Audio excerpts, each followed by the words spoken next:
Good morning, Saintlanders. How are you? We hope that you're well.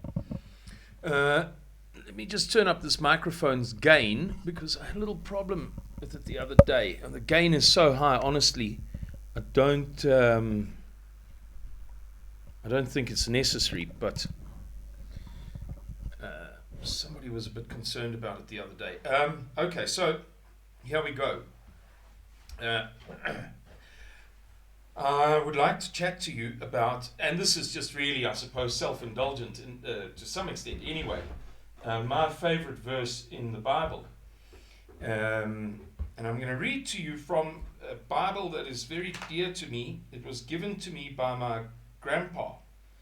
And it was given to him by my gran, his wife.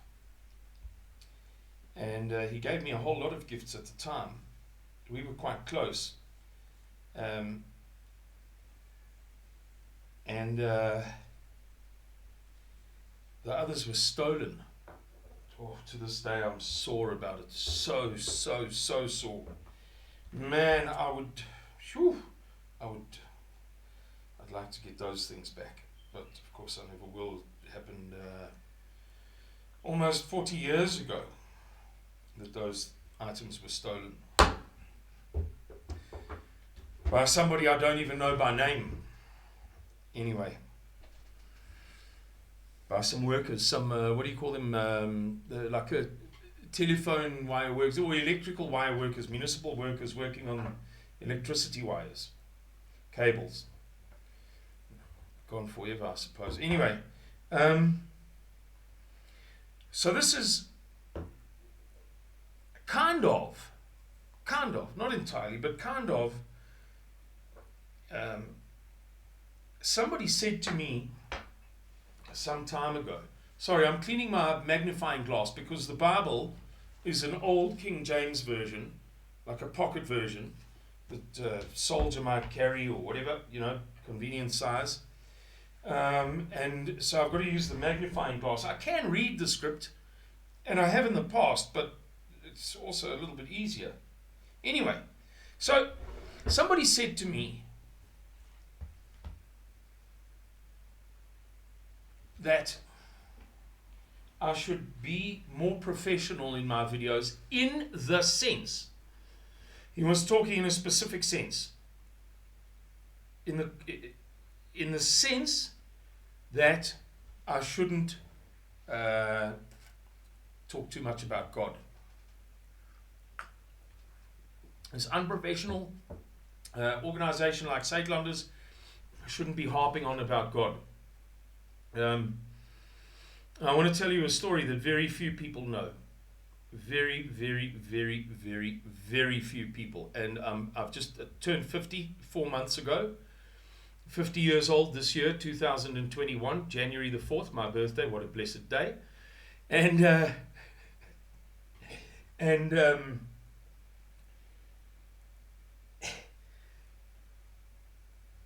this thing that I'm going to describe to you happened when I was 8 years old. I only mentioned it. I only told the first person that I ever told it to, I think, when I was 35. And the second person when I was 38. And the third person when I was maybe 45, 46, something like that. It's a very personal, private story.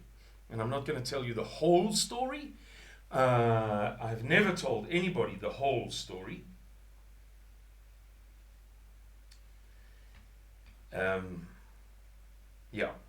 But I'm going to tell you enough of it. So I had a traumatic experience at the age of 8 years old, standard 1, and it was handled very badly. That's just a fact. I'm sorry to say it. It was handled badly, and I could foresee that it was going to drag on for years. This thing would loom over me for years. And we stayed in 13 Dickens Road in Amanzimtoti, or Athlone Park. 13 Dickens Road.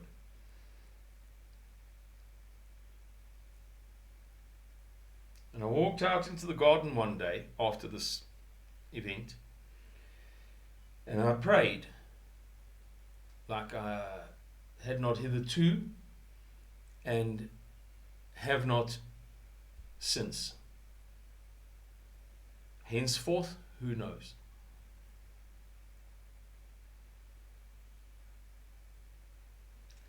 And I got an answer to my prayer.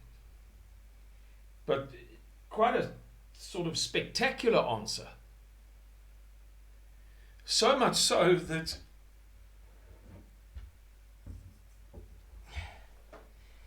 there are times when I wonder whether, it wasn't the delusions of a crazy person.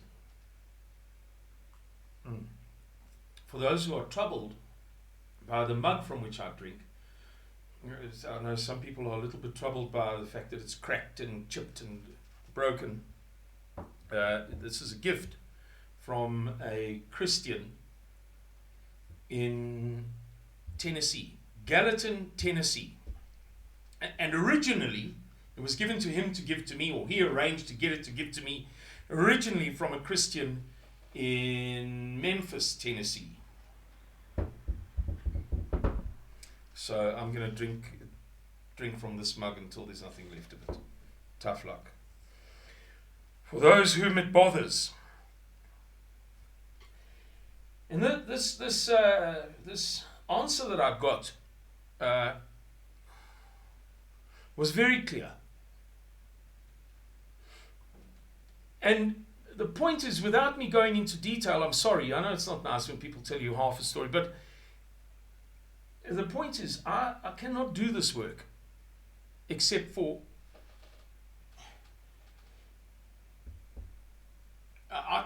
you can't ask me. You can't say, yeah, but you mustn't talk too much about Jesus and God, and then I must go.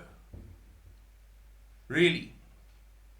If my motive, let's say, I meet a lovely girl and I marry her because she is perhaps not the most beautiful, perhaps not this, perhaps not that, perhaps not the other thing. If I marry her because she has a wonderful personality, and somebody says to me, we're going to change her personality, we're going to hypnotize her. Afterwards, she'll have a horrible personality, but she'll still be the same person, just with not a nice way about her. I'm not saying it justifies divorce. Christ has been clear on this. There's nothing worth saying. But there I lose my very first motive for being involved with this woman.